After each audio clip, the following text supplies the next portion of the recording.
सर्वांना नमस्कार. ऑफिसवाला लव विथ टशन या स्टोरीचे 109 एपिसोड यापूर्वीच अपलोड केलेले आहेत. कृपया ते सगळे एपिसोड ऐकण्यासाठी आपल्या चॅनलला भेट द्यावी.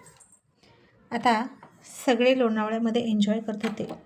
मधू आणि संग्राम मात्र सगळ्यांपासून वेगळे असायचे आणि त्यांचा क्वालिटी टाईम स्पेंड करायचे. आणि इकडे नैनाने मधू संग्रामच्या हाताला धरून घरात येऊ नये म्हणून संग्रामच्या मम्मीला हाताशी धरलं आणि म्हणाली, मम्मी त्या मधूला अजिबात घरात घुसून द्यायची नाही. आणि संग्रामची मम्मीसुद्धा म्हणाली, हो तसंच होईल. असं म्हणून तिनं संग्रामला इमोशनल ब्लॅकमेल करायचं ठरवलं. आणि मग शनिवारी रात्री तन्वीनं अर्जुनला फोन केला आणि म्हणाली, अर्जुन तू केव्हा येणार आहेस? मी तुझी वाट बघते बेबी. आणि आता अर्जुन चक्क मधू आणि संग्रामसाठी वेडिंग इन्व्हिटेशन कार्डच्या डिझाईन बघत होता. अर्जुन सरांनी जे आर्यनच्या लग्नात केलं नाही, आर्याचा तर विषयच नव्हता, पण चक्क स्वतःच्या मुलांच्या लग्नात केलं नाही आणि स्वतःच्या सुद्धा नाही, ते मधूच्या लग्नासाठी करत होते. आणि तन्वीला तो म्हणाला, तनू मी तुला काही डिझाईन पाठवतो इन्व्हिटेशन कार्डच्या, त्या थोड्या बघून घे ना आणि सिलेक्शन कर आणि मला पटकन सांग. तन्वी काहीच न कळून म्हणाली, इन्व्हिटेशन कार्ड आणि ते कोणाचं? अर्जुन म्हणाला, कमॉन तनू, मधू आणि संग्रामचं. आता त्यांचं लग्न करायचं आहे की नाही? लव कन्फेशन नंतर लग्नच असतं बेबी, की त्या दोघांना असंच ठेवायचा हा विचार आहे तुझा? आणि तन्वी हसून म्हणाली, हो अर्जुन ते करायचं आहेच, पण तू कसा काय या डिपार्टमेंटमध्ये घुसलास? हे डिपार्टमेंट तर माझं आणि नेहाचं आहे. आणि अर्जुन म्हणाला, त्याचं काय आहे ना, या लग्नासाठी मी खूप एक्साईट आहे. आणि काय एक्साईट आहे हे तुला कळलंच असेल. आणि तन्वी म्हणाली, हो नाही ना, हेच कारण आहे ना या लग्नात तू जास्त लीड घेण्याचं. अर्जुन म्हणाला, राईट, त्या उद्धट मुलीला तर मी चांगलाच धडा शिकवणार आहे. तिच्या जागी एखादा जेंट्स असता तर आतापर्यंत त्याला कुठं पाठवला असता, पण ती मुलगी आहे आणि म्हणून थोडा गप्प आहे मी. आणि आता मधूचं लग्न झाल्यावर जर तिनं त्या घरात मधूला त्रास दिला तर मग तिचं काही खरं नाही. आणि मी अतुलला सांगितले, तू इंटरफेअर करायचा नाही. संग्रामच्या फॅमिलीला मी सरळ करेन, असं अर्जुन चिडून म्हणाला. आणि तन्वी म्हणाली, ओके बाबा, रिलॅक्स रिलॅक्स. आज पहिल्यांदा अर्जुन सर त्यांचा प्लॅन मला ओपन करून सांगतात का? याआधी तर कधीच कुठली गोष्ट सांगितली नाही. तो गुपचूप बसायचा आणि जेव्हा अर्जुन सर शांत असतात, काहीच बोलत नाहीत, तेव्हा असं समजायचं की ते कोणाच्या तरी पराभवाची स्क्रिप्ट लिहित आहेत. बरोबर ना अर्जुन? आणि अर्जुन हसला आणि म्हणाला, Tanu you are right, absolutely right, पण यावेळची स्क्रिप्ट थोडी वेगळी आहे. बिझनेसमध्ये नाही तर फॅमिलीशी रिलेटेड आहे आणि मला लवकरात लवकर मधू आणि संग्रामचं लग्न लावायचंच आहे. आणि मग बघूच ती नैना आणि संग्रामचे घरचे काय करतात. तन्वी म्हणाली, ओके, पण अर्जुन खरंच त्याच्या घरचे आणि ती नैना विचित्र आहे रे. तुला माहीत आहे का, संग्रामच्या मम्मीनं चक्क मधूवर हात उचलला. ते तर नशीब मी आणि आर्यन तिथे होतो. काय विचित्र बाई आहे. एकतर खूप वेळ झालं त्या नैनाने मधूला घरात घेतलं नाही, उंबऱ्याच्या बाहेर उभा केली आणि संग्रामच्या मम्मीनं तिच्या तोंडावर दरवाजा लावला. मला ना तिचा खूप राग आला होता. तिथं ना मधू होती म्हणून शांत होती, पण आपली आरू असते ना तर संग्रामच्या मम्मीचं थोबाड फोडलं असतं तिनं. लिहून घे माझ्याकडून. आणि हे ऐकून अर्जुन शॉक झाला आणि म्हणाला, काय, तिनं मधूला घरात घेतलं नाही? ओके, मग आता तोच उंबरा ओलांडून मधू तिच्या नाकावर टिच्चून आत जाईल आणि असं नाही झालं तर तो उंबरा राहणार नाही आणि बेघर होण्याची वेळ नैनावर येईल. आणि मग तन्वी तिच्या लक्षात आलं की अर्जुन फार चिडलाय आणि ती म्हणाली, कूल डाऊन अर्जुन, पण तू येणार आहे की नाही? अर्जुन म्हणाला, आय थिंक मी आता येतच नाही, तुम्हीच या आणि फुल एन्जॉय करून या. आणि स्वीटी कशी आहे? तन्वी म्हणाली, छान आहे, खुश आहे तुझ्या टायगरसोबत आणि फुल ऑन मस्तीच्या मूडमध्ये आहे तुझा टायगर. संग्रामला खूप छळतोय तो. आणि अर्जुन हसला आणि मला, का नाही छळणार, एकुलता एक साला आहे तो इंद्रा, आरव आणि संग्रामचा, छळणार तर आहेच, पण मला चान्स नाही मिळाला. माझ्या साल्याला छळण्याचा. कारण माझी बायको सतत माझ्या साल्याची साईड घेते आणि माझा साला आत्ता माझ्या असा तावडीत असताना सापडलेला की त्याची बहीणसुद्धा इथे नाही आणि बायकोसुद्धा इथे नाही आणि आता मी त्याची मुंडी पिरगळणार असं म्हणून अर्जुन कुणालची मुंडी पिरगळली आणि कुणाल ओरडला. तशी तन्वी शॉक झाली आणि म्हणाली, अर्जुन हे काय, तू आणि कुणाल एकत्र आहात का? आणि अर्जुन हसला आणि म्हणाला, तनू डार्लिंग, फक्त मी आणि कुणाल नाही तर मिस्टर विवेक, कुणाल, अतुलसुद्धा इथे आहेत. तुम्ही लेडीज तुमचा एन्जॉय करता, मग आम्ही जेंट्स आमचा एन्जॉय करतोय. आणि तन्वी म्हणाली, अर्जुन किती बदमाश आहेस रे, मग इकडे यायला काय होतंय आणि आम्हाला फसवता का? आणि अर्जुन म्हणाला, नो बेबी, तुम्हाला अजिबात फसवलं नाही.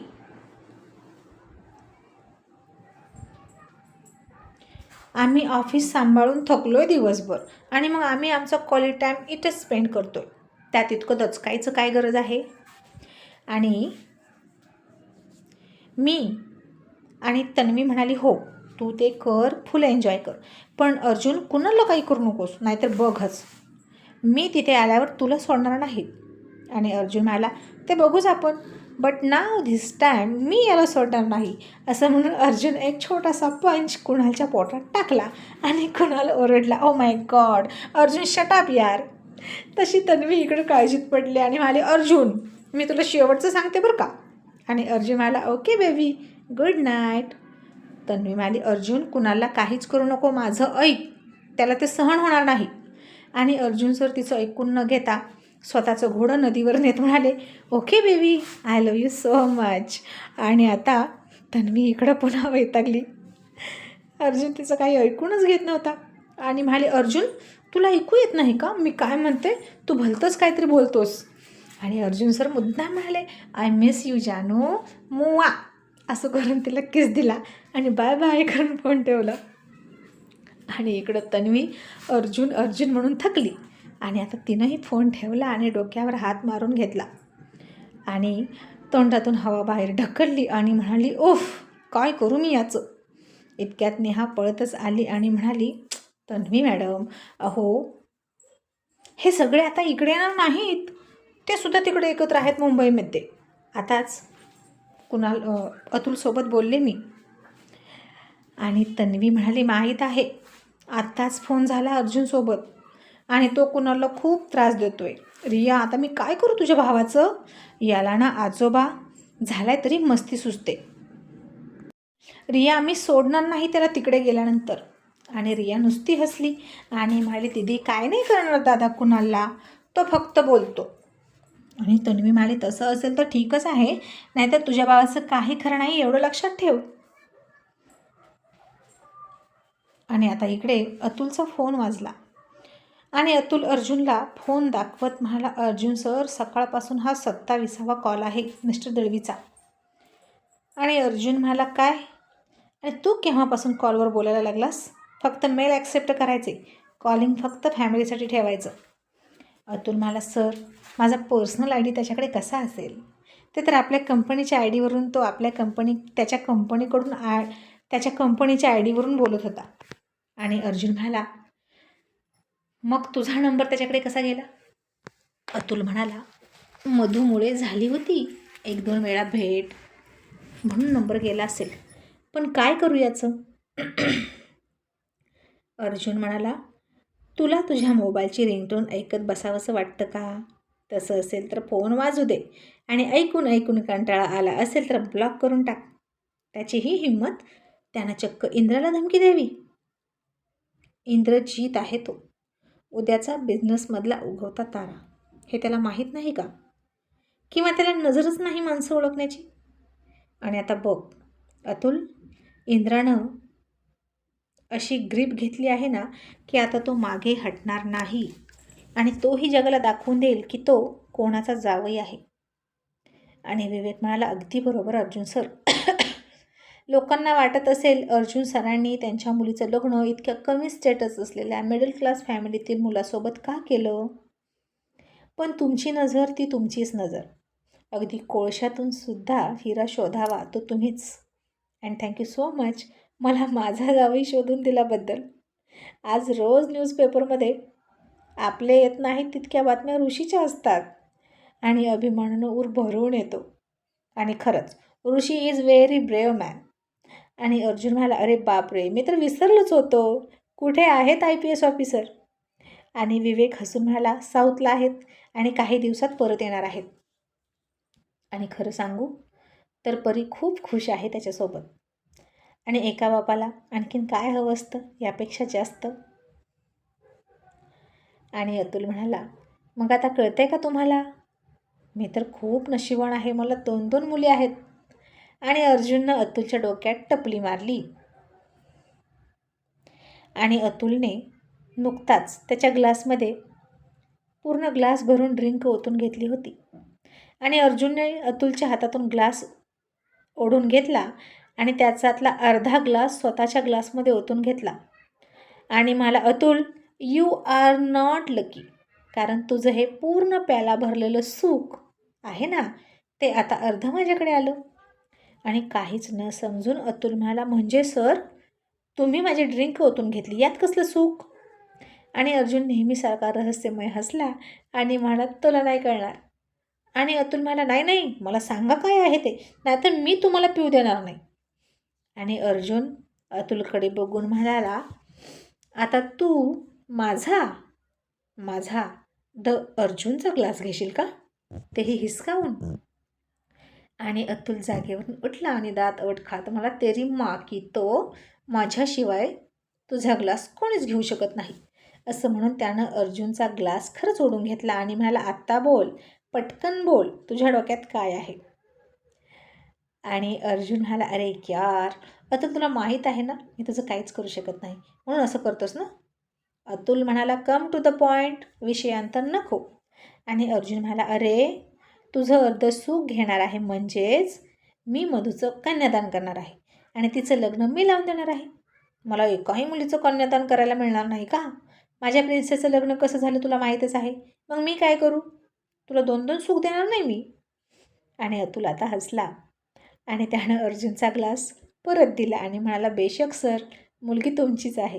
आणि समजा सर, जर मी नाही म्हणालो असतो तर काय केलं असतं तुम्ही? आणि अर्जुन सर म्हणाले, अतुल, तुला मरियाना करता माहीत आहे का? कुठेतरी ऐकलं असशील ना? आणि कुणाल मला, हो हो, सगळ्यात खोल जागा आहे ती समुद्रातली, अख्ख्या जगातली. आणि अर्जुन हसून म्हणाला, अतुल, तू जर नकार दिला असता तर मी तुला तिथं नेऊन बुडवला असता. तसे सगळे खूप हसले. अतुलसुद्धा जाम हसला. आणि मग अर्जुन म्हणाला, अतुल, मी माझं काम स्टार्ट केलं आहे.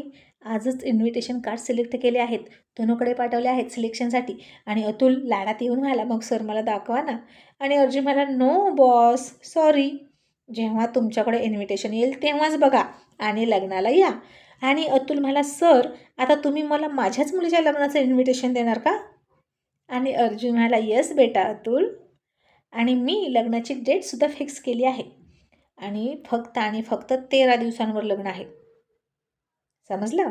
आता फक्त सगळे लोणावळ्यावरून मी आले की मी स्वतः तनूसोबत संग्रामला मागणी घालायला जाणार आहे त्याच्या घरी, मधूचा रिश्ता घेऊन. आणि मग बघूच कोण काय करतं. आणि जर त्याच्या मम्मी पप्पांनी नकार दिला तर मी संग्रामला उचलणार म्हणजे उचलणार, असं अर्जुन चुटकी वाजवत म्हणाला.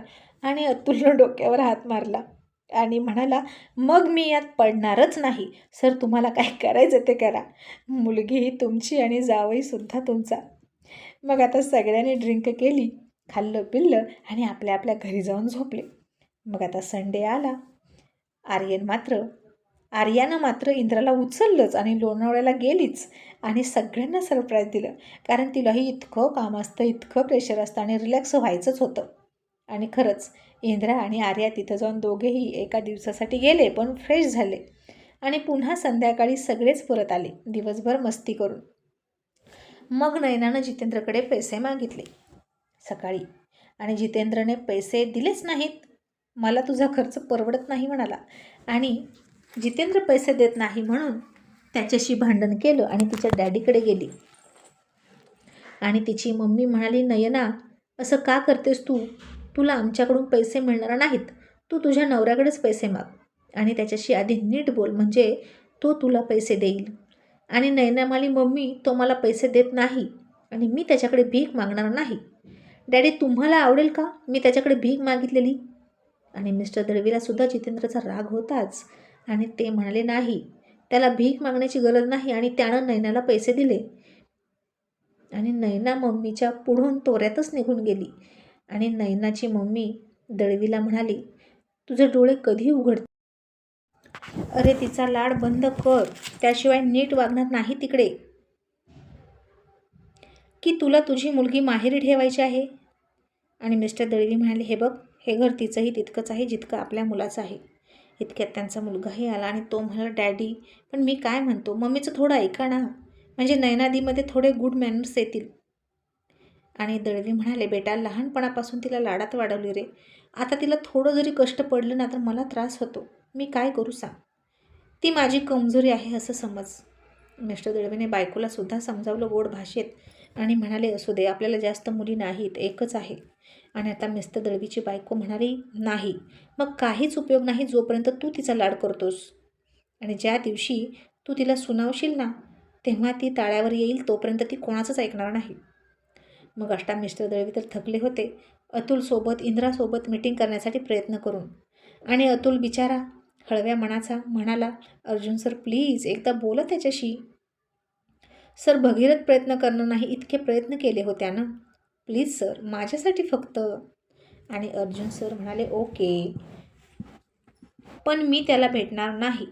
त्याला फक्त एकच सांग की तुझी कपूर इंडस्ट्रीजमधली CEO ही पोझिशन तुला परत भेटेल आणि जे कॉन्ट्रॅक्ट इंद्राकडे आहे त्यातलं एकही परत मिळणार नाही आणि नव्यानं तुमची जर्नी स्टार्ट होईल. मी कोणालाही अडवणार नाही त्याच्याशी कॉन्ट्रॅक्ट करण्यापासून, समजलं? एवढंच कळव. आणि आता अतुलनं तेवढं कळवलं मेल करून कपूर इंडस्ट्रीजला. आणि एवढंच ऐकलं म्हणून कपूरला खूप मोठा आनंद झाला. त्यानं दळवीला पुन्हा परत घेतला अर्जुनच्या सांगण्यावरून आणि पुन्हा नव्यानं शून्यापासून सुरुवात करावी लागेल असं सांगितलं. आणि दळवी कपूरच्या पाया पडला आणि अर्जुन सरांचा फोटो करून लावावी की काय, त्यांची पूजा करावी असं त्याला वाटायला लागलं. पण आता पूर्वीची पोझिशन मिळाली असली तरी पूर्वीचा रुबाब मात्र दळवीला परत मिळाला नव्हता, कारण कंपनीचं रेप्युटेशन मार्केटमध्ये खूपच ढासळलं होतं. आणि पुन्हा झिरोपासून सुरुवात. पण सर सलामत तो पगडी 50 असं म्हणून कपूर आणि दळवीनं जर्नी स्टार्ट केली. आणि मग दुसऱ्या दिवशी अर्जुन तयार झाला, तन्वीसुद्धा तयार झाली संग्रामच्या घरी मधूसाठी लग्नाचा प्रस्ताव घेऊन जायला. आणि आज तन्वीनं साधी साडी घातली होती, पार्टीवेअर वगैरे नव्हती घातली, कारण संग्रामचं घर साधं आहे, त्याच्या घरची मंडळीही साधी आहेत म्हणून. आणि इकडं नेमकं नैनाने तिच्या डॅडीकडून पैसे आणून तिच्याच घरी किटी पार्टी ठेवली होती. जितेंद्र ऑफिसला होता, संग्राम ऑफिसला होता. आणि निघता निघता अर्जुननं मधुरला कॉल केला आणि सांगितलं की संग्रामला घरी पाठव, आम्ही त्याच्या मम्मी पप्पासोबत बोलायला निघालो आहे. आणि आता हे ऐकलं तसं संग्रामची तारांबळ उडाली आणि तो जितेंद्रला आणि इंद्राला सांगून धावत पळत घरी निघाला. चक्क देवाचं सुद्धा इतकं नशीब चांगलं नाही की अर्जुन सरांनी घरी यावं आणि ते आपल्या घरी येत आहेत म्हणून तो खूप एक्साईट होता. आणि त्याच्याही आधी अर्जुन आणि तन्वी घरी पोहोचले आणि त्यांनी बेल वाजवली. नैना आणि तिच्या मैत्रिणी बसल्याच होत्या पत्ते खेळत आणि संग्रामची मम्मी होतीच त्यांची सेवा करायला. आणि आता नैनाच्या मम्मीनं दरवाजा उघडला, त्या दोघांना बघितलं आणि नैना म्हणाली, oh wow, bloody old man and woman, बरं झाले आलात, आता माझ्या फ्रेंडसमोर यांचा चांगला अपमान करते असं म्हणून तिनं हसूनच पत्ता फेकला. आणि आता ही मूर्ख नैना घेणार अर्जुनसोबत पंगा आणि मग अर्जुन सर घालणार त्यांचा दंगा आणि दाखवणार तिला चांगलाच इंगा.